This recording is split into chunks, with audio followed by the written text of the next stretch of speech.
citizens. So, okay, well, it is 1 p.m. in East Coast time. It's 8 a.m. for me. It's, don't tell me, 7 p.m. for you, Mark? 6 p.m. 6 p.m. Okay. Oh, that's right. You haven't gone on daylight savings yet. It is my great pleasure to introduce Mark Harmon, who will be our third and final keynote speaker today. Mark has had I'm sure needs no introduction, had a long and illustrious career at University College London and more recently at Facebook. And he's going to be talking about web-enabled simulation and digital twins. And I'm excited to hear the talk, so I will turn it over to you, Mark. Okay, thanks very much, Rick. Thanks very much, everyone. I'm just going to share screen. Hopefully that will be smooth. And can you just confirm that you can see my first slide so I know that we're in the right place? The top seems to be clear.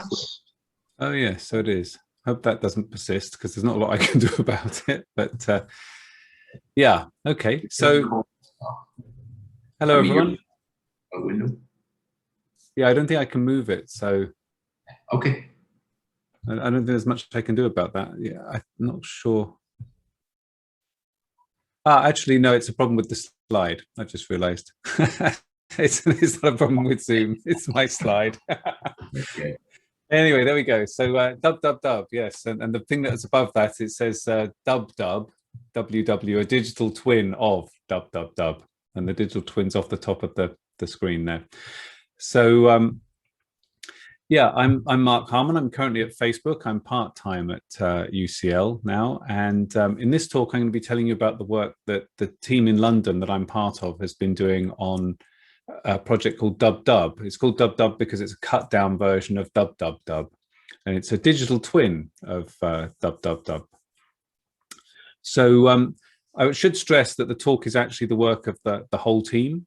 And I can't call out all the members of the team by person because there's too many of them, but in the papers you'll see that I'll point to, you'll see their names there. So in today's talk, we're going to talk about the Oracle problem and metamorphic testing and the MIA system. MIA is our metamorphic interaction automaton, which we have at Facebook, which we use for testing Dub. It uses a concept called mechanism design, which is a kind of way of doing genetic improvement really quickly. And part of our problem in testing Dub, since Dub is a simulation of Dub, then we have the standard problems that you encounter as testers in flakiness, which we've had to tackle. And in particular, I'm quite excited about this idea of digital twins. Normally, people think of digital twins as something that applies with a cyber physical system. But as software engineers, we're often behind the curve. We were behind the curve really with evolutionary algorithms, and every other engineer was using them before software engineers caught up. I think it's something similar with digital twins. Very rapidly in the last 6 or 7 years, there's a lot of uptake in this idea of, well, if we've got an engineering system, wouldn't it be great if we had a digital twin that's both informed by and informs the physical system, the physical engineering system? And if we just replace physical engineering system with software system, then we could have a digital twin of a software system. And it's actually kind of an interesting concept to ponder. So I'd like to talk a little bit about that. I'm going to be covering material that's actually presented in 2 papers. So there isn't a keynote paper to accompany this talk, but if you're interested in any of the things I'm talking about here today, then you can find more information out in these 2 papers. And essentially the talk will follow the structure that the first paper first, which introduces the whole idea of web-enabled simulation. And I'll try and convince you that this is a really cool idea. I must say I'm very excited by this work. I think this is the most exciting project I've ever worked on. And then the second part is probably more focused on matters close to the heart of people in the SANA community, because I'm looking at how we test and ensure the correctness of a web-enabled simulation. And both papers are available without a paywall on the Facebook research website. So that's research.fb.com. And then you'll need to go /people and then /Harmon-Mark. That's my personal piece of our research space there, and you'll be able to see both papers there and download the PDFs and whatnot. So what is DubDub? DubDub is a digital twin of Facebook's infrastructure. And by Facebook's infrastructure, I mean all of the back-end facilities for storing data and all of the back-end processing, and a huge amount, hundreds of millions of lines of code actually, and vast data stores. And what we do to make DubDub is we deploy on top of the infrastructure a group of bots, and the bots simulate real user behavior. So it's a simulation in the sense that we're simulating real users, but interestingly, it's not a simulation in the traditional sense of simulating the engineering artifact that we're trying to simulate.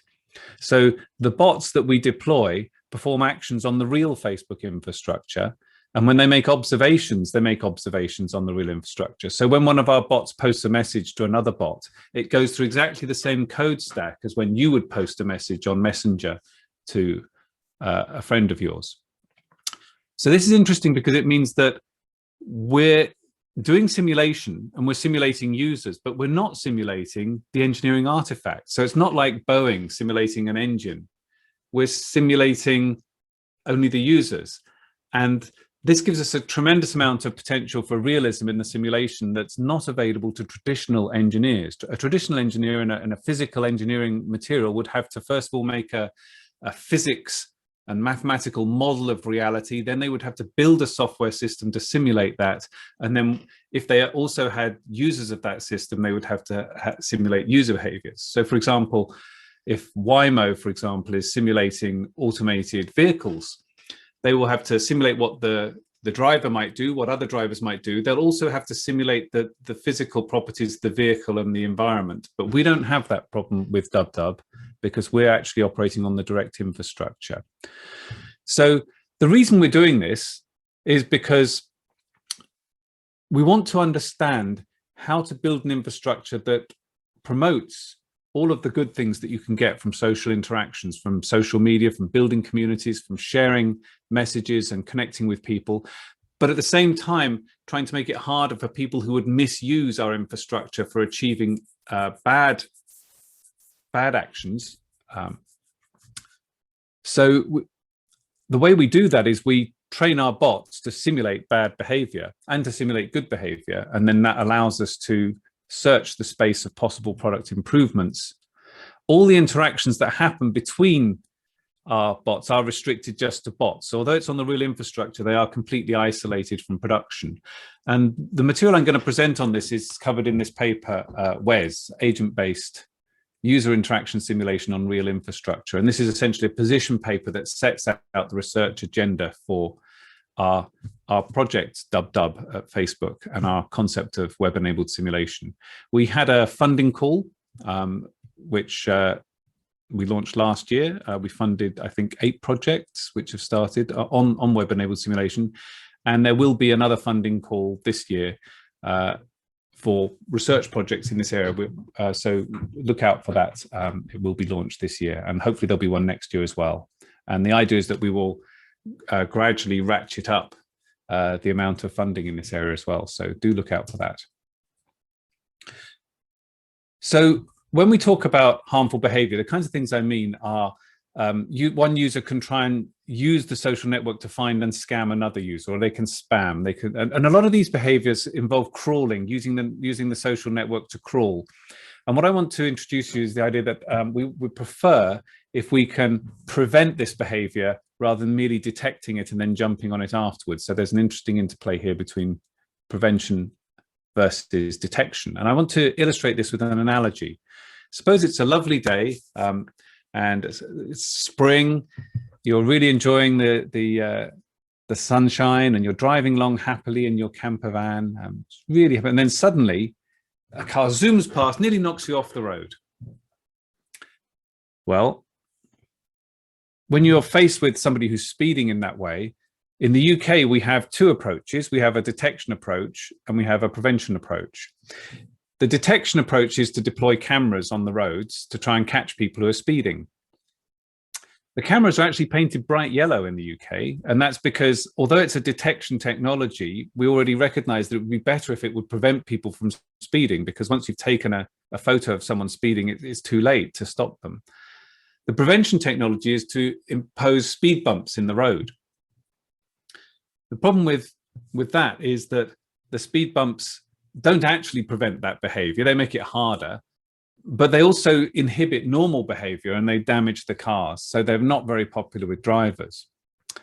However, with software systems, if we think of this idea that we want to design a mechanism that will tend to prevent bad behavior, but won't inhibit good behavior, we have much, much more scope. Once again, this is because we are in a virtual material. Our engineering material is a virtual material, and therefore, when these bots perform their observations and actions, we impose logical equivalent of speed bumps. So these might be, for example, rate limits that would affect how the bot can behave when it interacts with the infrastructure. So you can think of these rate limits and other transformations on the way the bot interacts with the infrastructure as a constraint vector. So, for example, bot 1 might only be able to send 4 messages per minute and might be only able to read 12, and then there's some other parameter. And bot 2 has other parameters, and bot 3 has further parameters. And it might be that bot 3 uses a mixture of the parameters from bot 1 and bot 2. As you see here, 22 comes from bot 2 and 12 comes from bot 1. So, of course, what's going on here is we're building a search space over the constraints we could apply in between the bots and the real infrastructure. And of course, the search space is an enormous one. And what we're really doing here is we're looking for that tiny needle in a haystack. Now, searching for a needle in a haystack is a demanding problem. But fortunately, as software engineers, we have a solution technology for this. When we're faced with the problem of searching for a needle in a haystack, we tend to recourse to search-based software engineering. This is nothing more than the collection of knowledge on how to deploy computational search on software engineering problems such that we tend to intelligently search an unenumerable search space. So in the case of mechanism design for our problem with simulation, what we're essentially doing is saying, it would be nice if we could essentially permute the real products with little tweaks and then see how that would inhibit the bad behavior for the bots. But that just won't scale to Facebook scale. That would be a traditional genetic improvement approach where you essentially modify the program code, rebuild the system, and then run it on a bunch of tests and see how the modified version behaves. The problem with that is that it could take 20 or 30 minutes to build the entire infrastructure. We're talking about hundreds of millions of lines of code in the back end, as I said. So what we do instead is we have a layer, a mechanism layer, that essentially simulates the effect of those transformations on the products. I think this is actually quite an attractive approach to genetic improvement. Could be applied with other systems where the build time is quite expensive. Essentially, you can search orders of magnitude more changes to your products by simulating the effect of these parameter changes. And in our situation, this is ideal because each bot essentially tries to achieve the goal it's trying to achieve, say this bad behavior, maybe it's trying to find someone to scam, but at the same time, it's computing the value of a particular constraint vector, it's inhibiting it from achieving that behavior. And we can deploy in parallel thousands, tens of thousands of bots, each computing different variants. And each one is essentially a simulation of what would happen if we were to change a product in a particular way. So then, of course, once we've found some good product interventions, some good mechanisms that tend to inhibit bad behavior and don't hurt good behavior, then we can actually go to the developers with these and say, okay, here's a product change that we found in our simulation. And the whole process can be automated, of course. So the bots, reward mechanism, the search and so on, it's all completely automated. And this is a way in which at Facebook scale, we can search for product improvements using a combination of simulation, search-based software engineering, and then machine learning to train the bot behaviors. As I say, there was a funding call. It's now closed, but there will be another one. So what I think is interesting about this, from the point of view of the SANA community, is what we've really deployed with this DubDub project is a digital twin of Facebook's infrastructure.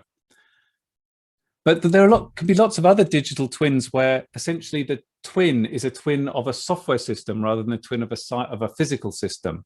So traditionally, when people talk of digital twins, they think of cyber physical systems. So the cyber part is the digital in the digital twin, and the physical is the other twin.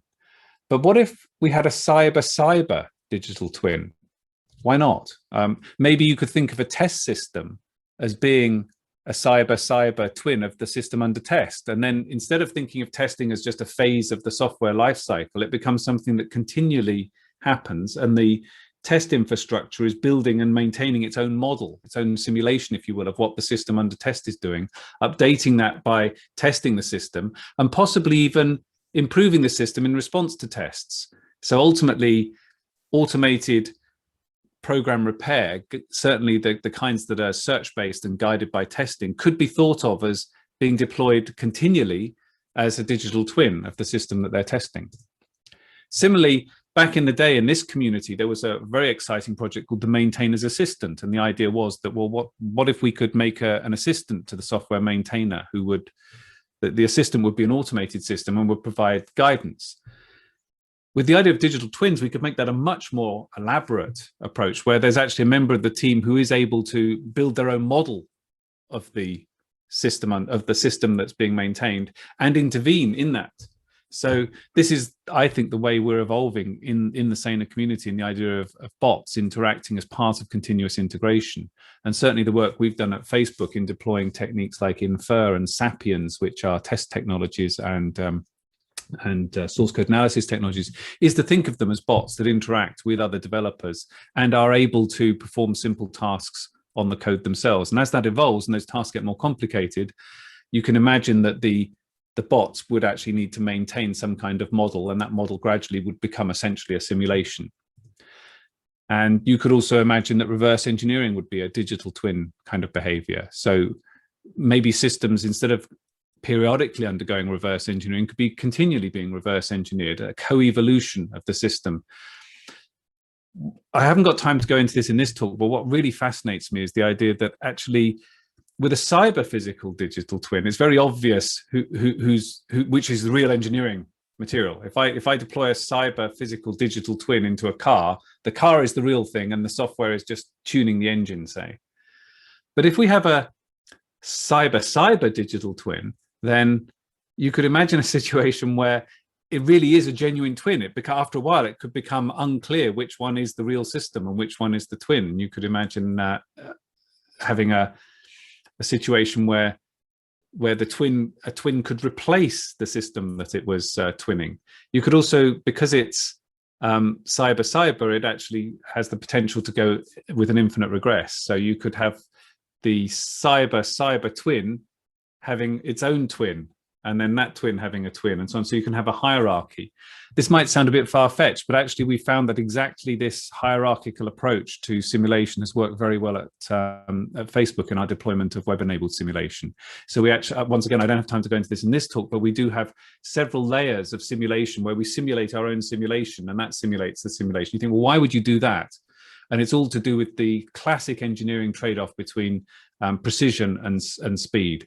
So as we move up this hierarchy, we get faster and faster, but we gradually lose fidelity in terms of how well we're actually really modeling the real environment. You can imagine how that fits very well with approximate fitness functions and so on.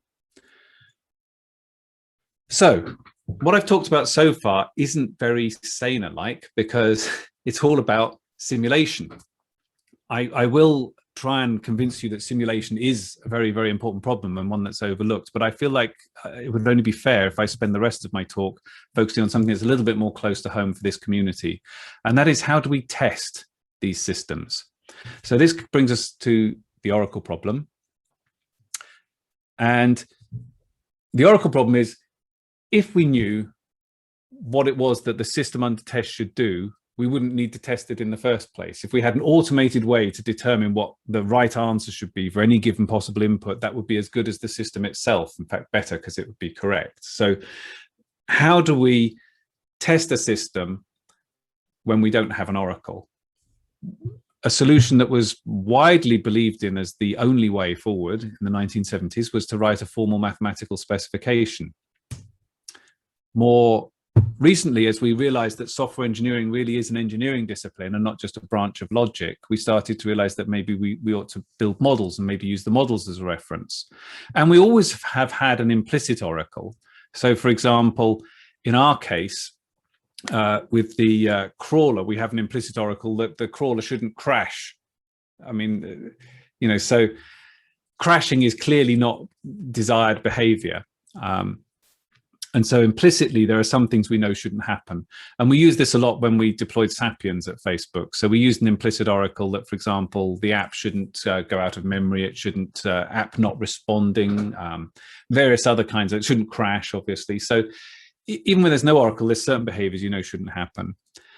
But that's really not going to get you beyond merely detecting the really egregious bad behavior that the system could perform. What we really need is a better way of providing an oracle. We could use another system as a reference, essentially like n-version computing, but that's very expensive. What if we made the same system its own reference? This is essentially the idea of metamorphic testing.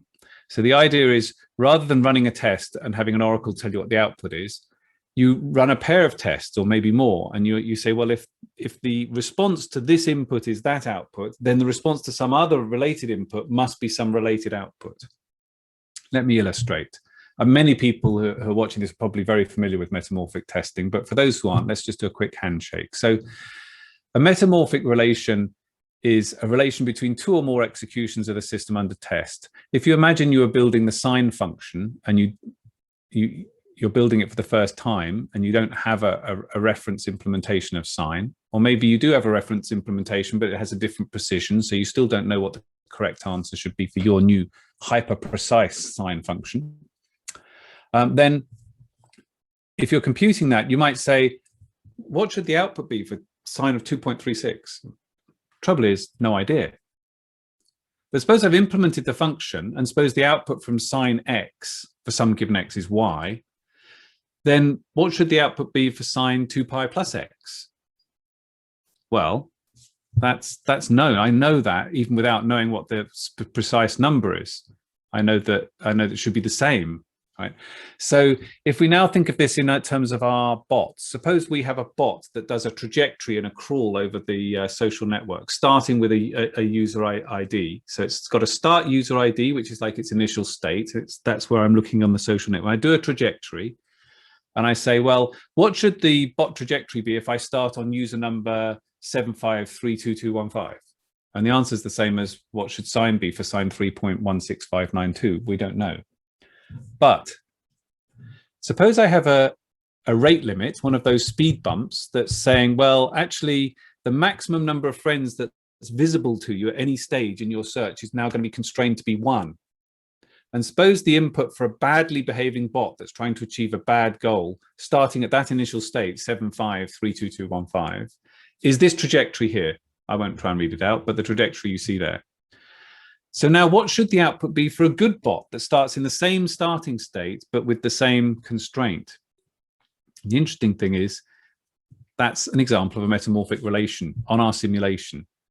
If we have a bad bot starting at state X, and it produces a trajectory Y, but additionally, we constrain the maximum number of friends that the bot can see to be 1. Now, a good bot must also do the same thing because of that constraint. So when we bring the idea of simulating behavior, but having rate limits and then metamorphic relations, we have a nice interplay between the two. Now, the good bot and the bad bot are trained with entirely different machine learning algorithms. So they're following very, very different code paths. And yet we can make an equality relation out of their behavior and test it without knowing what their behavior should be, because we can't know it. It's not only, it's the epitome of what Elaine Wayuka called untestable systems. Not only is the oracle not known, it's inherently unknowable because it's trying to simulate human behavior.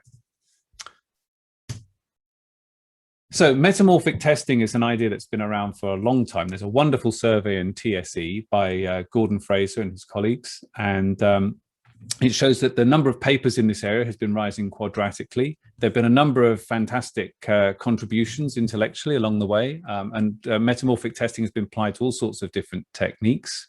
Sorry, all sorts of different application areas.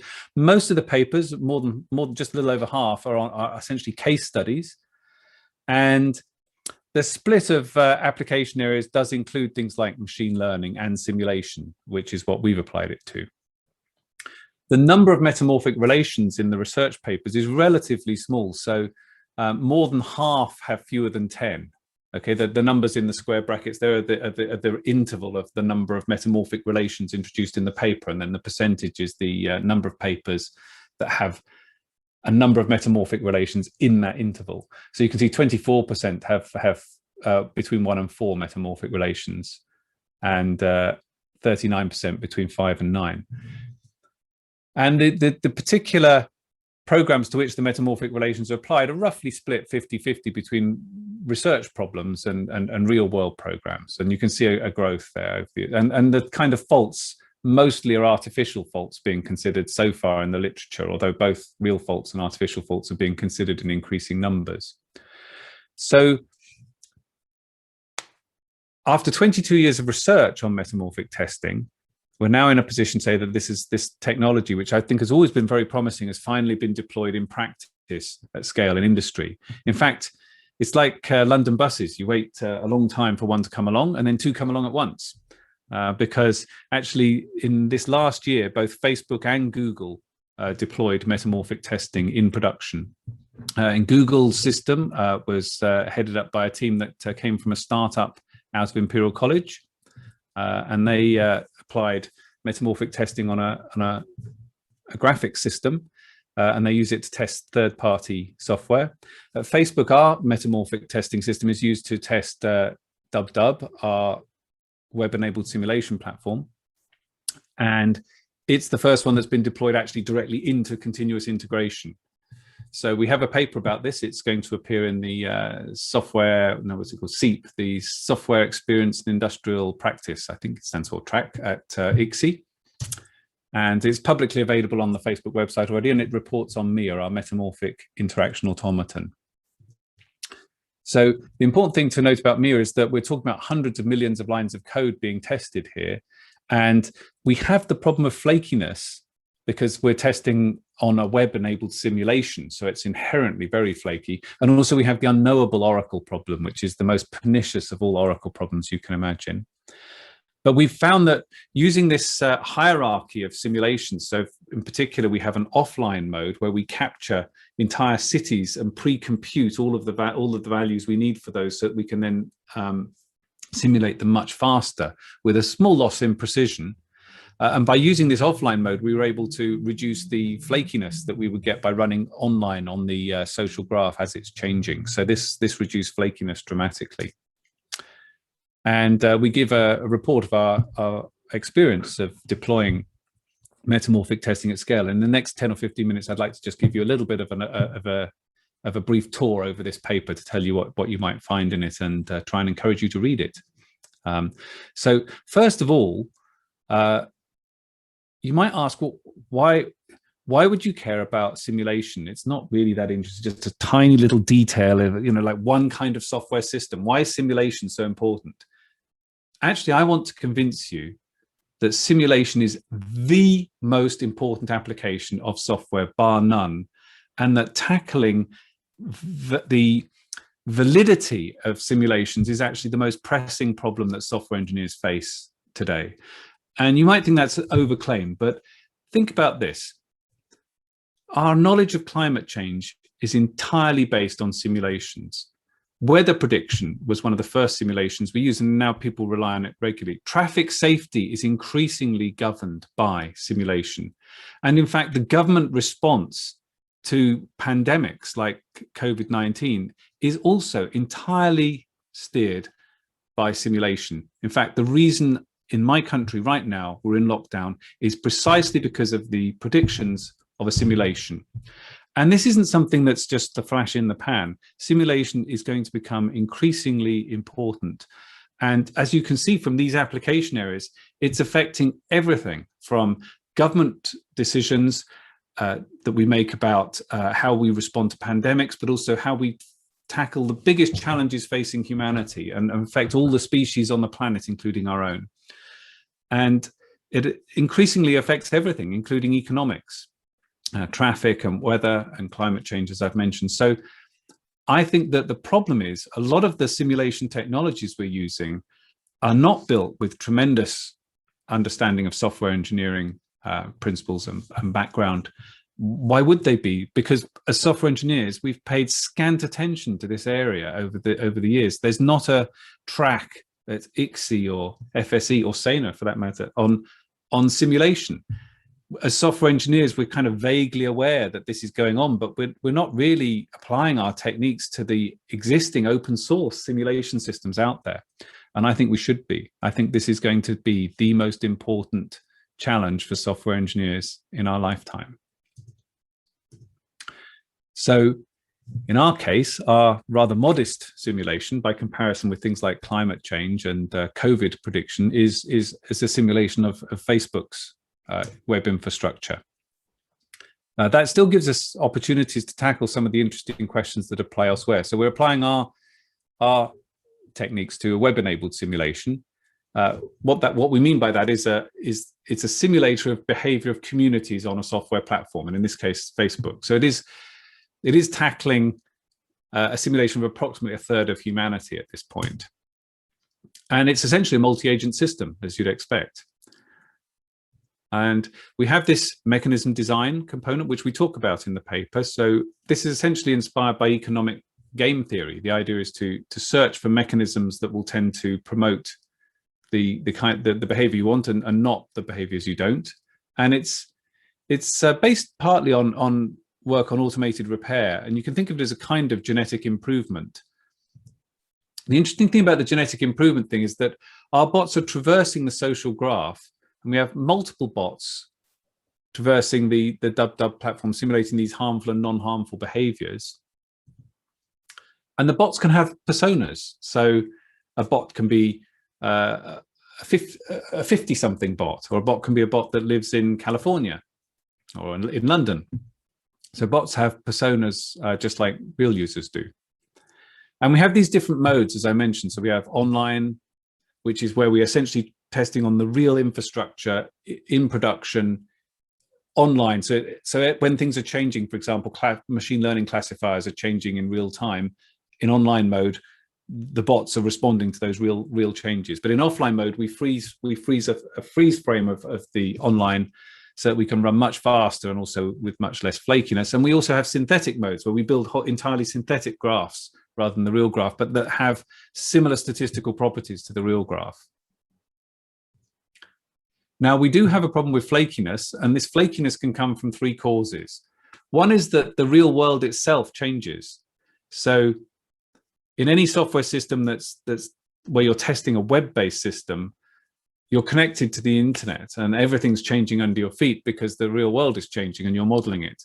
There's also inherent infrastructural non-determinism. Most of our systems at Facebook are driven by machine learning, and they are inherently highly stochastic processes. And the other thing is that we sample, of course. So we sample from the possible sets of bot behaviors, and if we take different samples, we expect different behaviors. So let's put all that together and see how we can use metamorphic testing to tackle the Oracle problem in a world like this. So suppose I want to test for equality. So I'm going to have an equality metamorphic relation between two runs. They're both going to start in the same input state. So I'm going to give them the same input I, and I'm going to start in the same initial state S0. And I'm going to run both of these online. And what will happen, of course, is that they'll diverge. So I won't get an equality because the trajectory of states that the bots go through, S1 through S16 in the case of the upper one, and S1 through S42 in the case of the bottom one, will at some point diverge, probably quite early on in the journey, because they're responding to changes in the real world. And although they started in the same state, they're going to experience different, they're going, if one is slightly later than another, and then the world's in a slightly different state, then that will cause it to make a different decision. And then once it's made one different decision, it's off on a different tangent, and then everything's different from there and after. But suppose I run them in offline mode. So in offline mode, I've captured the current state of the social graph, at least for a particular strongly connected component, maybe an entire continent or a city. This is how we currently do it. We capture whole cities. And in that offline mode, it's now no longer possible for people to make new friends and like posts and so on. It's just a freeze frame of what's happened at that point. So now when I run the bots, if I start with the same input in the same initial state and I run in offline mode, excuse me, sorry, I just jumped too far. And I run offline mode, then the two bots will actually execute the same trajectory. There are a few caveats and details there covered in the paper to do with infrastructural flakiness as well, but we tackle that too with the same offline approach. So what we found is that the idea of having a mechanism and a bot behavior gives us metamorphic relations. And I want to illustrate this to you. So suppose we take two bots that one is essentially simulating a bad actor. So it's trying to achieve harmful behavior. Maybe it's trying to scam people. It's crawling through the network to find people it can scam. And so that's the red one at the top, the harmful bot. And I have a completely harmless bot who's like maybe simulating a new user who's really just going about trying to make friends on the graph and find their old schoolmates. Now, suppose I set the rate limit to be 1. So I'm now limiting them so that there's some particular rate limit that's constrained to be the tightest possible rate limit that applies for that particular parameter that controls their behavior. It could be the number of messages they send. The best example, I think, is if you think of this as a crawling bot, or you think of this as the maximum number of friends you can see. So typically at Facebook, you can have up to 5,000 friends. So that's the maximum number of friends you can see in an unconstrained environment. If we constrain that back down to 1 now, so that of all the friends that you're looking at in a profile, you can only ever see at most 1. You might see 0 because of privacy constraints on a particular user, but at most you'll see 1. Now, if we run the harmful bot in a given starting state, then the trajectory that bot follows will be identical to the trajectory followed by a harmless bot. The harmless bot's making completely different decisions using completely different algorithms, but with that rate limit constraint and the same starting state and running in offline mode, it must follow the same trajectory.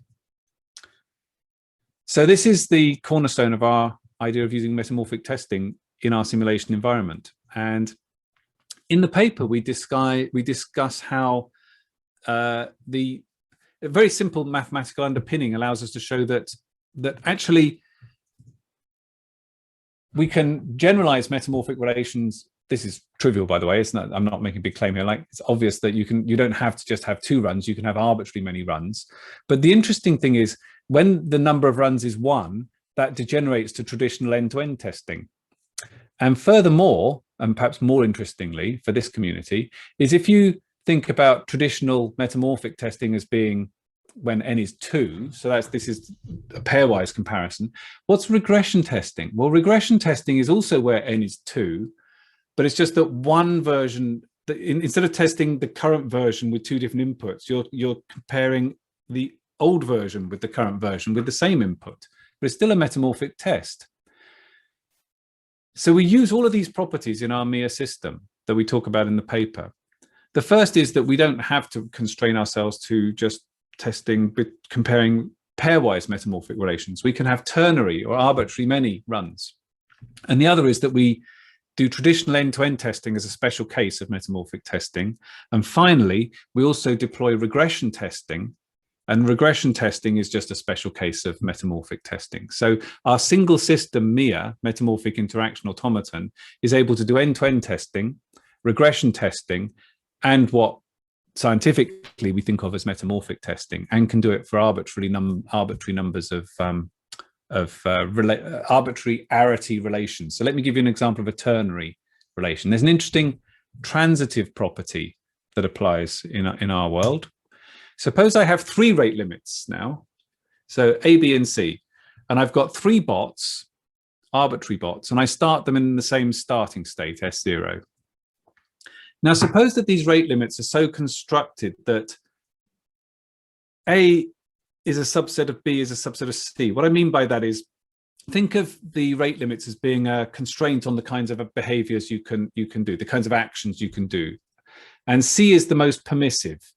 B is a little less permissive than C, and A is less permissive than B still. So there's a transitivity property of permissiveness in terms of the subsets of actions that can be engaged in according to these rate limits. So suppose the bot with rate limit C undergoes a trajectory, there it is, and the bot with rate limit A undergoes a trajectory. What will happen is that there will be some prefix which is the same. It may be empty, but let's suppose it's non-empty without loss of too much generality. So suppose there's a non-empty prefix that both A and C enjoy together. Now B must, by definition, respect that prefix. Even if it's empty, it vacuously respects it, because then they'll all have an empty prefix. But this is only an interesting test when rate limit A and rate limit C produce a non-empty shared prefix, because then B also has to respect that shared prefix because it lies in between the two in terms of rate limiting. And in fact, what usually happens is you get a shared prefix that gradually gets larger as you increase the rate limit permissiveness. So as you can see, there's this nice relationship here between the subsetting of the rate limits applicable and the trajectories observed by the bots, and we can use that as another metamorphic relation. So we formalize all of this in the paper, and we also talk about how we actually deployed this as the metamorphic interaction automaton. So you can see here some of the graphs in the paper. For example, this is deployed in continuous integration. So here it was running back in last autumn, in September, and you can see here what you're seeing is the amount of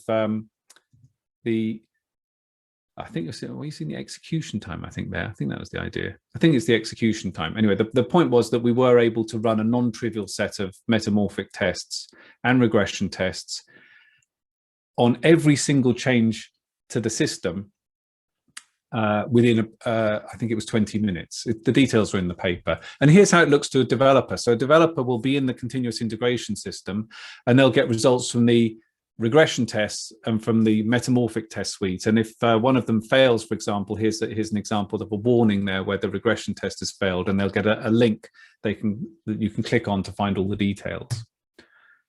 So modulo eliding some sensitive details, this is exactly what the developers at Facebook see with the deployment of our metamorphic system, both for regression testing and metamorphic testing.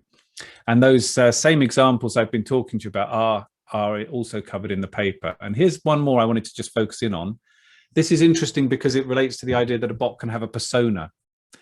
So in the previous metamorphic relations I showed you, everything was very non-statistical in the sense that the bots had to do this same trajectory and we were testing for equality. But we can also, as you would expect with a simulation, do statistical metamorphic testing. So suppose I start a bot with a persona of being in the 20s. So this is a bot that's between the ages of 20 and 29.9. Somebody who's in their 20s. And I have another bot starting in the same state who's perhaps a bit more like your speaker today, who's in their 50s. And what you'll notice, of course, is that the trajectories will be totally different. But you can still take properties of these trajectories. And if you take the average age of people visited by somebody in their 20s and the average age of people visited by somebody in their 50s, then it won't surprise you that what you'd expect is that the 20-year-olds tend to have friends that are more like themselves. And the 50-year-olds have friends that are more like themselves. And that means that when they visit profiles on Facebook, they'll tend to respect this relation, this metamorph. And this is a statistical metamorphic relation. So it's not always true. You could get some very special cases. But the interesting thing is if we run it on enough samples, then the chance of getting a false positive can be driven to be arbitrarily low, and then we get a nice statistical metamorphic relation. So we talk about this in the paper as well. Here's the thing about the timing. So all of these metamorphic relations are running within 20 minutes. That's a dashboard showing the continuous deployment and the time taken for regression and metamorphic tests. And in the paper, you'll also see some results about the different metamorphic relations and how many were flaky and passing and failing and so on. So I won't bore you with that now. So in today's talk, we talked about the Oracle problem and the Oracle problem in simulations, why simulation is a very important problem for software engineering, and how metamorphic testing can be used to tackle it. I briefly outlined our MIA system, the Metamorphic Interaction Automaton, and how we use mechanism design in our web-enabled simulation as a kind of fast genetic improvement that doesn't need to rebuild the system it's genetically improving. That's key, because build times are expensive, and that's not just for Facebook, that's true of any company with large tech assets. The approach we've deployed allows us to do regression testing as well as metamorphic testing. It just treats it as a special case, and it also tackles flakiness using this offline mode. And I think that in general, the thing that really excites me is the way this is giving us a new approach to digital twins, in which the twin is a cyber digital twin and not a cyber physical digital twin. So thank you very much. With that, I'd love to hand over to you folks and take some questions. Oh, thanks very much, Mark. That was a great talk. You have made my brain hurt, and I mean that in the best possible way. So let me start off with a question, and there will be people out there in the community. You can unmute yourself if you want to ask a question. You can post it on the Discord channel for Keynote 3, and I'll read out the question for you. You can put it in the chat, the Zoom chat, and I'll read out the question. But let me prime the pump. I'll ask one question. So from the way I understand what you have built, you essentially can use these bots to probe the search space of possible behaviors of the system. How do you determine that the space itself is the problem?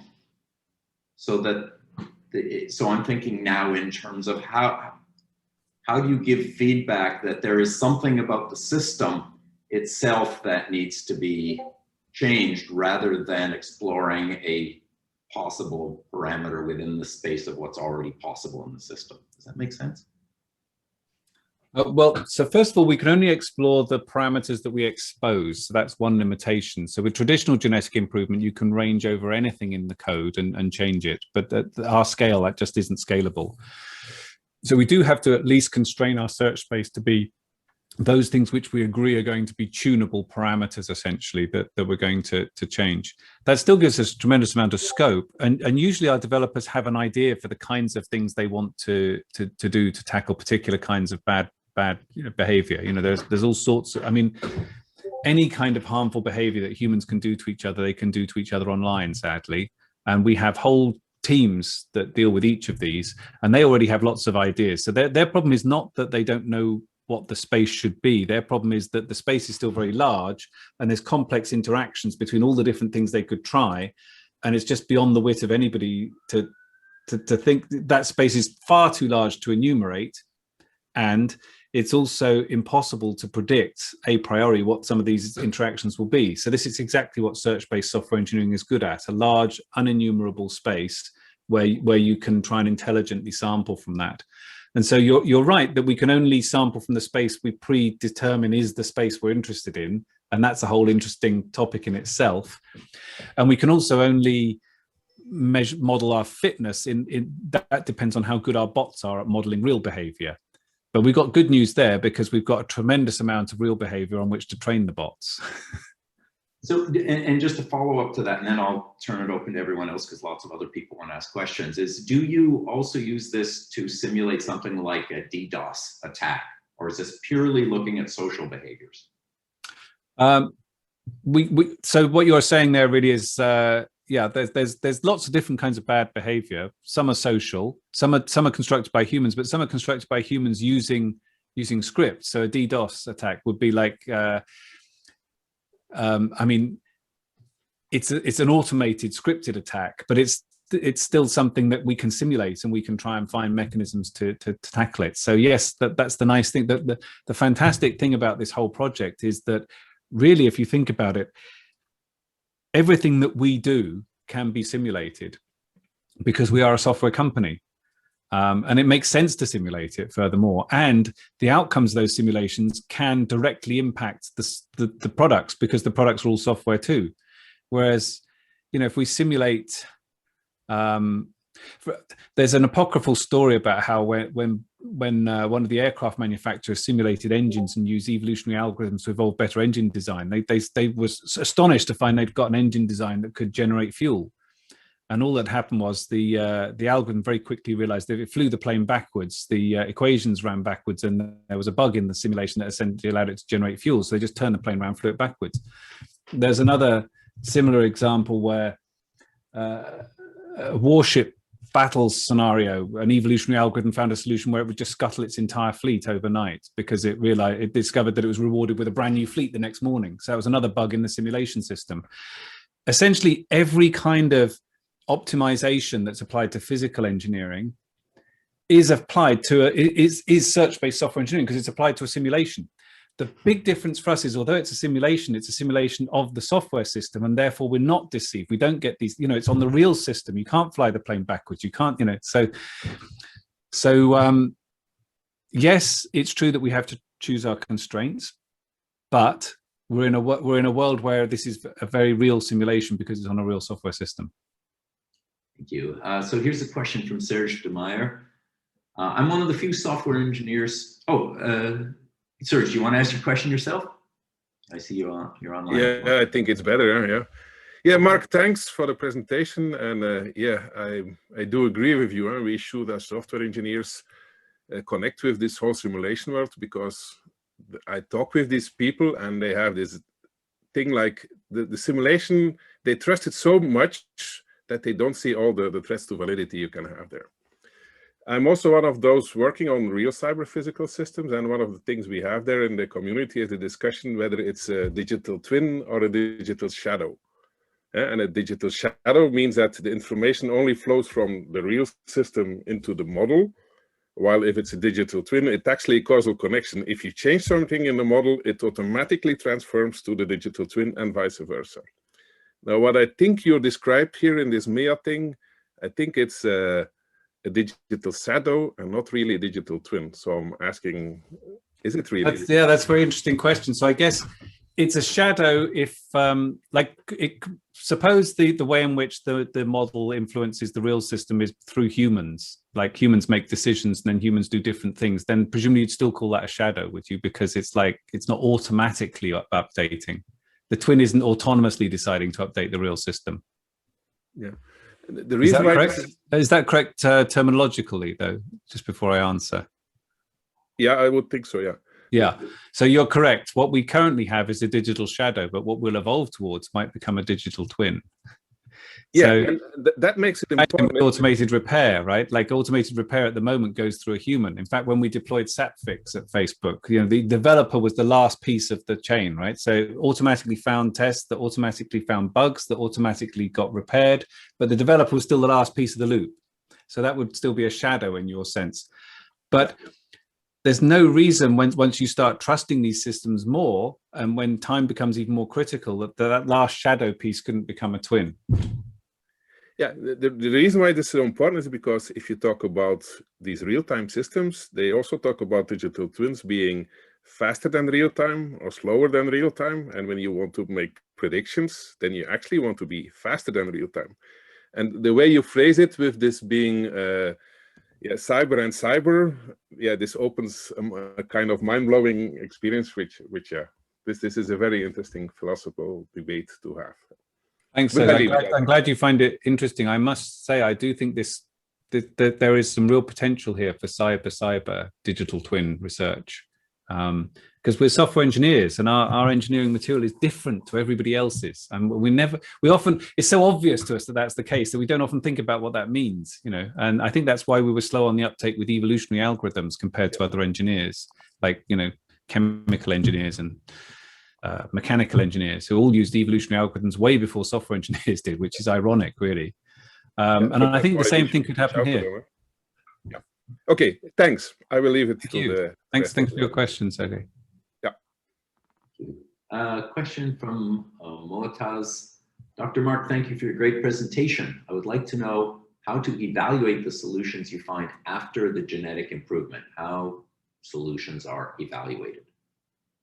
Ah, right. That's a fascinating question. Yeah. So the other thing that all tech companies do, which I didn't have time to talk about in the talk, is they do A/B testing. So the existing approach to evolving products is already a kind of an evolutionary algorithm. It's already an enormous scientific experiment where new products are A/B tested, and that's the ultimate test. So you could think of these layers of simulation. Like we have synthetic mode where we synthesize the entire graph. We have offline mode where we've captured a graph and it can't change. We have online mode where the graph can change, but we're still simulating the users. But then in A/B testing, you're not even simulating the users anymore. You're using real users. So you can think of this as a hierarchy of these nested digital twins, if you want. And that's the ultimate test, is the A/B testing. But I do want to stress this is something where simulation is really important, because there are plenty of things you really can't A/B test. And it's the same with cars. Like say a company that's deploying autonomous vehicles, you can't test on real people whether the car is going to kill people or not. You have to use simulation for that. So I believe there are many examples where we will have software systems where this question of validity is going to be really key. Now, in our case, we can answer it with A/B testing, but it's a bit of a kind of get out. That's what we want to try and avoid. Ultimately, we want to try and, as much as possible, leave that as a last recourse. And I think there's huge amounts of research to be done on what does it mean and how can we ensure validity of simulations with respect to partial ground truths and partial oracles. And I just want to re-emphasize, in answering those questions, you are tackling the most important problem that faces our species. You're immediately connecting your research to things like climate change and pandemic prediction.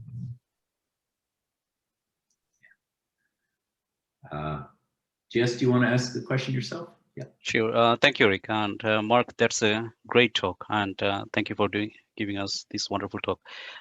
So I have two questions. The first one is basically, I may have missed in your presentation.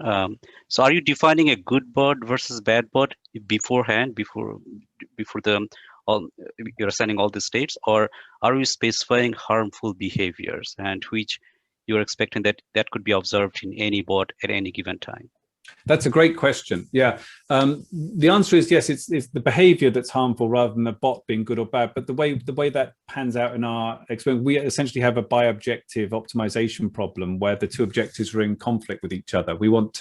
So we do have good bots and bad bots essentially, and the bad bots often they behave as the distilled essence of badness. So they're not really even simulating a real user. Interestingly, they're kind of making a good fitness function by being the worst possible case to defend against.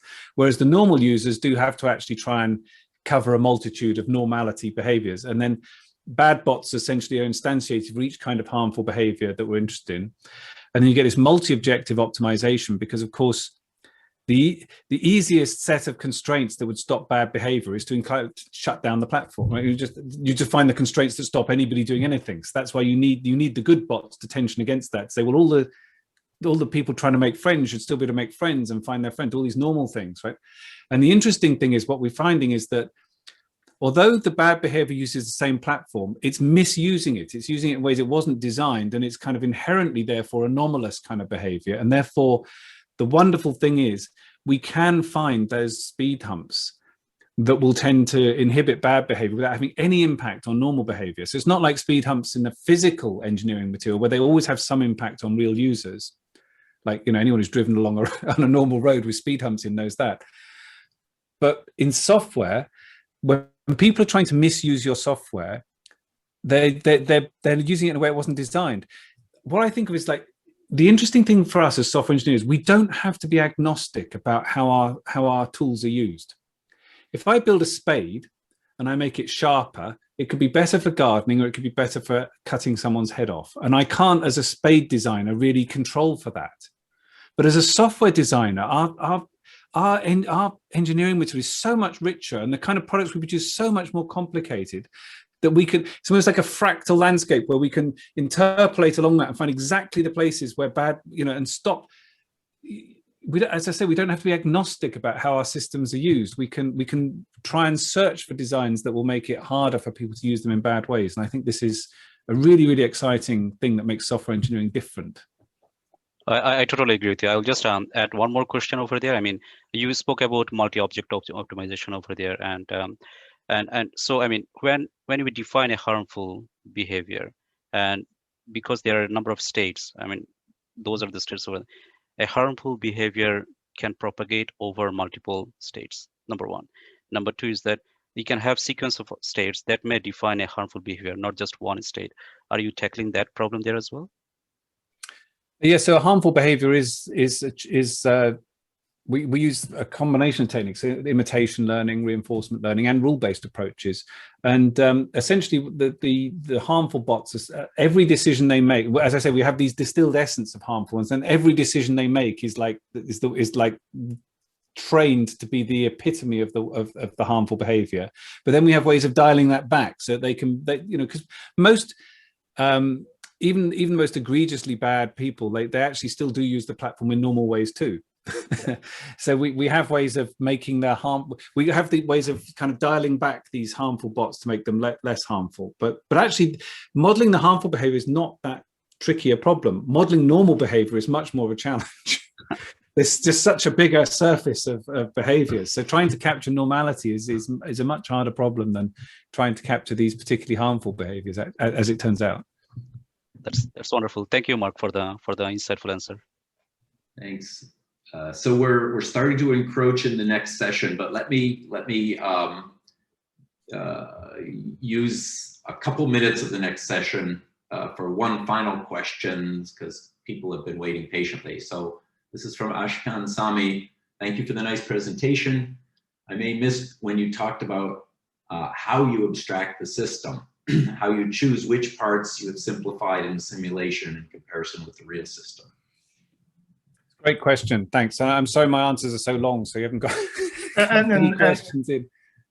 And Mark, before you go on, I have another question too, so if you answer, I'd appreciate it. We have worked so hard on Honeypot, in a sense. So what is the main difference between Honeypot technology and digital twin in software system? If you elaborate on that, I'd appreciate it. Because sure. I think that's pretty much the same concept. I mean, we create services, pretty much similar services, behave very close to the real system, and we look for malicious behavior. I know it is in network, I know you look at different problems, but how the research as general in simulation differs from what we have done for years in Honeypot research. I would appreciate if you elaborate on that too. Thank you for a nice presentation. Thanks for the question. So by honeypots, I guess you mean you set up a system to attract bad people who are behaving badly, so that you can kind of you can either restrict their bad behavior to a small part of the space where it's safe, or report them to law enforcement if they're breaking the law or something like that. Yeah, that's honeypot, right? So the thing about that is that's a fine approach. It may actually be prohibited in certain jurisdictions, and there's certain ethical issues there where if the behavior is guaranteed to be law breaking, then it may be that may not be very ethical to actually encourage people to behave in a way that breaks the law. But that's one angle. I think the more important one is that what we want to do is make it such that the design makes it impossible, ideally, at least very hard. I think impossible is a bit quixotic, but we can imagine a spectrum, and we want to try and push our products up to the place where it's much, much harder for these bad behaviors to be possible, by increasing the friction that you would experience if you try to do these bad behaviors. And I feel that's orthogonal to Honeypot, because a honeypot essentially won't stop the bad behavior from happening. It'll just, like if you think of it as like literally honey, and you're trying to stop wasps from buzzing around your ear, some go in the honeypot, but some are still buzzing around and stinging you, right? So what we really want is to pursue the analogy and make the wasps into mosquitoes all of a sudden. We want a mosquito net around our products that make it impossible for them even to get in. So it's almost like the opposite of a honeypot, actually. It's repelling the bad behavior rather than attracting it in. You know, you could think of them as almost like I see. Opposites, I suppose. Okay. And can you elaborate on how you simplify the simulations and compare to real systems if you do that? I mean, basically what I think of simulation, we abstract some aspect of the system and we just focus on specific behaviors, and we want to know how those specific behaviors react or respond to certain circumstances. So because especially a platform like Facebook is so diverse, it is just mind-blowing how you simplify some parts that cannot have effect. That's the lovely thing, you see, we don't have to. We're using the real platform. So we don't, it's not a simulation in the sense that we model the platform. No, we use the real platform. It's just that the bot. I missed it in your talk. Thank you. So, thank you. As I say, when one bot messages another, they use exactly the same stack of tech as you use when you message me. And that's what makes it so different to other simulations, in my opinion. And it makes it like, once again, this is because it's software that we can do this. We couldn't do it if it was a car or an engine. Okay. Thank you very much. Very nice presentation. Mind blowing. Thank you. Thank you. Thank you. Okay. Well, we're out of time. We're over time. But there's more questions, unfortunately. But we're going to have to let you go, and you have a life to lead. It's your evening. Take questions on email if people have them or whatever. Yeah, whatever way you do it. Yeah. So I really appreciate your talk. It was fascinating, and I'm sure we're all going to go visit your research page now. Thank you very much. Thanks, everyone. Bye for now. Bye.